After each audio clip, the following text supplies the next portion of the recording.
Okay, so let's have a look at question 6 for the Leaving Certificate Higher Level Maths Paper 1 for 2018. We have here parts of the graph of the function h of x is equal to x, that's this straight line here, and k of x, which is x cubed, so that's this function here, this graph here. Now, first question says find the coordinates of the points of intersection of the graphs of the two functions. So they intersect here, looks like 0, 0, and they intersect here. Now let's just do that quickly. We have h of x is equal to x, and we have k of x equal to x cubed. So we want to find where they're equal, in other words, find where x cubed is equal to x, where this function is equal to this function here. So let's solve this. We have x cubed minus x equal to 0 by just bringing this over here, and I'm going to factorize this, so we'll take out x here. That'll give us x squared minus 1 is equal to 0. So next thing we should spot here is that this is actually the difference of two squares. So we've got x plus 1 times x minus 1 equal to 0. Okay, so we factorized it as much as possible at this stage. So we've got three terms here multiplied to give us 0. So that means x is equal to 0. It means x plus 1 can be equal to 0, or it means x minus 1 is equal to 0. So finally that will give us x is equal to 0, x is equal to minus 1, or x is equal to plus 1. So if we take, let's take h of x. We'll take one of the functions, y is equal to x here. If x is equal to 0, then y is equal to 0 also. Put 0 in here, you get 0 here. So one of our points is just simply 0, 0. If x is equal to minus 1, you can probably spot where this is going, but y then is also going to be equal to minus 1. Put minus 1 in here, put minus 1 here. So another point is minus 1, minus 1. And similarly, when x is equal to 1, y is also going to be equal to 1. So our 3 points are, so our answer here, if you like, we'll just write it down. Our answers here are points of intersection.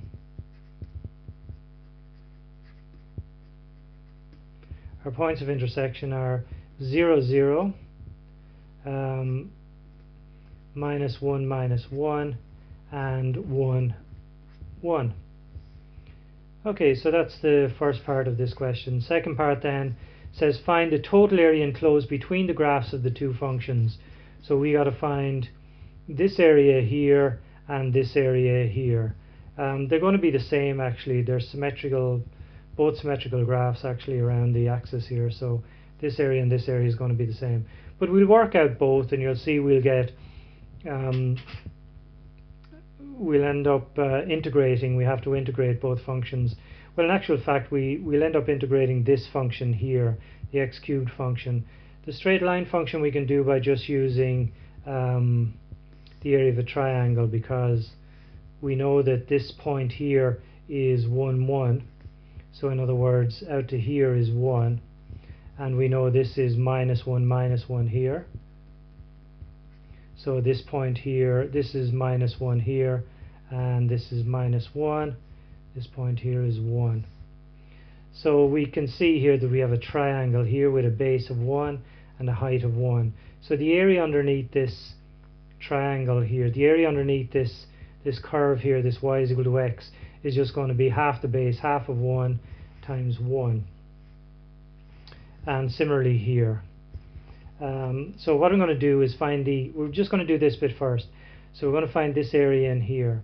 So we know that we can find the area underneath this straight line by just finding the area of this triangle. We're going to find the area underneath this curve here, which is this area down here. We're going to subtract the two, and that will give us the area here. We'll do the same on this side. We'll find the area underneath this triangle, or the area of this triangle here. We'll find the area between this curve and the x-axis by integrating. That'll give us this area here. Subtract them, that'll give us this area here. Add the two areas and that'll give us the total area between the two curves. Okay, so let's have a look at that. So again we have h of x is equal to x, and we have k of x equal to x cubed. So doing the top right first, we're going to the area is going to be, well, the area underneath this curve here is just the area of a triangle, so that's going to be half of 1 times 1. So that's the area underneath this curve here. So we're going to take that and we're going to subtract the area underneath the other curve, which is really just the integral of x cubed dx between 0 and 1. So in other words, we're going to integrate this curve here between 0 and 1. X is equal to 0 and x equal to 1. That'll give us this area underneath here. Then we're going to subtract that from the area of this triangle. That'll give us the area in here then. So let's do that. Well, half of 1 is half. Half times 1 is a half here. So we just end up with half on this side. So you got to subtract, we just got to subtract the integral here. So let's see. The integral of x cubed is x to the power of 4 over 4. Increase the power by 1 and divide by the power. And we want to integrate between 0 and 1. Now that'll give us a half here minus, now we got to substitute in the 1 here. So in other words, put in 1 here, we get 1 to the power of 4, which is 1 over 4. And then we got to put 0 in here as well. So it's going to be 0 to the power of 4, which is 0 over 4. When you do that, then you're just going to get a half minus a quarter, which is a quarter. So the area underneath, the area between these two curves is a quarter unit squared, whatever the units are. Now similarly, we can do the same on the other side then. We might as well do it. We're going to get a quarter again because they're symmetrical, but let's go through the process anyway. We've got, let's see, we have the same area of this, we have the triangle again, so it's going to be half the base times the height. So the area of that triangle is also going to be half. And then we've got to subtract the integral of x cubed dx. This time it's going to be between minus 1 and 0. Now we've got half here minus the integral again is going to be x to the power of 4 over 4, and our limits are minus 1 to 0. So we end up with a half here minus, now remember the area under the curve, by the way, I should mention here, the area under the curve when we're below the x-axis, this area here, we're going to get a negative answer. So obviously area can't be negative, so we've got to actually make this positive. So really we're finding the modulus of this here, if you like. So we're finding the modulus of all of this here, if you like. So anyway, let's continue on. We've got to put 0 in here, so that's going to be 0 to the power of 4, so that's just going to be 0. Let's put minus 1 in here. Minus 1 to the power of 4 is plus 1, so again we'll just get 1 over 4 here. Again, that'll give us a quarter. Now we got a quarter for both areas between both curves. So the total area between total area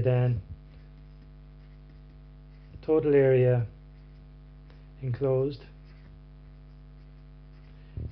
by h of x and it was k of x is equal to a quarter plus a quarter, which is equal to a half units. Let's say units squared. I think that's what we were asked to find, wasn't it? Find the total area enclosed between the graphs of the two functions. So that's it for that part there, part 2.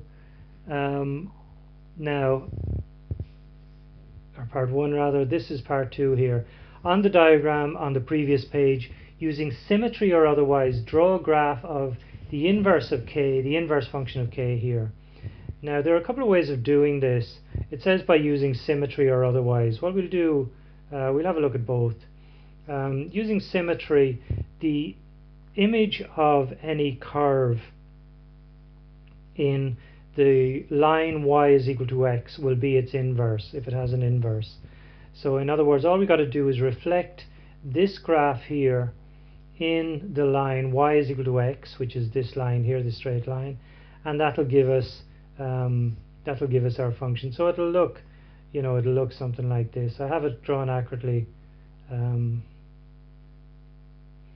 as well, but I'll show you that in a second. So that should go through.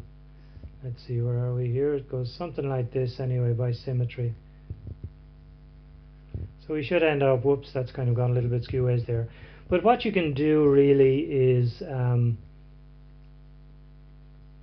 you can take any of these points here along the line, and you can drop a perpendicular down here and continue it on and plot a point here. Do the same for any of these points. Pick another point here, drop a perpendicular, continue it on the same distance. Do the same here, drop a perpendicular, continue it on the same distance, and so on. And then you can join up these points as well. I won't make another effort at it here, but you get the idea. The other way of doing this is to look at k of x. K of x is equal to x cubed. Well, let's find the inverse of that. And the way you do that is you take your y is equal to x cubed and get x in terms of y. So x in terms of y would just simply be the cubed root of y. Now just write k inverse x here is just equal to, instead of the y, put in your x, the cubed root of y. So this is our inverse function here. So it's the cubed root of y. What you can now do is put this into your calculator and just plot the points that it gives you. So I've actually done that. I've done out a table, and the way I did it on my calculator was I put this into my calculator as x to the power of 1/3. So this is just x to the power of 1/3 is equal to our function k of x, or k inverse of x here. And the points that I got were, I started at -1, finished at 1, and I got these points. So my x's and y's here, I got -1, -1. Well, we know it has to go through -1, -1 here. I went up in 0.2, so I went -0.8, and that gave me -0.928. And so on, I went -0.6, which was -0.843. -0.4, that gave me 0.7, -0.736. Then I went -0.2, that gave me -0.584. And then I did 0, which was 0. And then I went up a line. You'll actually get the same answer, 0.2, with the signs changed. So it's 0. It's not minus, it's actually plus this time. So 0.2 here will give me 0.584. 0.4 will give me 0.736. 0.6 will give me 0.843, and so on. 0.8 then will give me 0.928. Just running out of room here. Last one is 1, which will give me 1. You can plot these points, or plot some of them. You don't have to do all of them. Join them up, and that will give you your inverse function. Now I plotted this on GeoGebra as well, so it looks like this. This is the line y is equal to x. That's for this one here. This one here is y is equal to x cubed. So these were the two that we were given. And then I got GeoGebra just to plot y is equal to x to the power of 1/3, or the cubed root. So you can see it's a mirror image of y is equal to x cubed in the line y is equal to x. It's just a mirror image. And that's really it. This is the kind of graph you should end up with anyway when you draw the graph you were asked to draw, the inverse of x cubed. Okay, so I think that might be it for this particular question. Yep, that's it.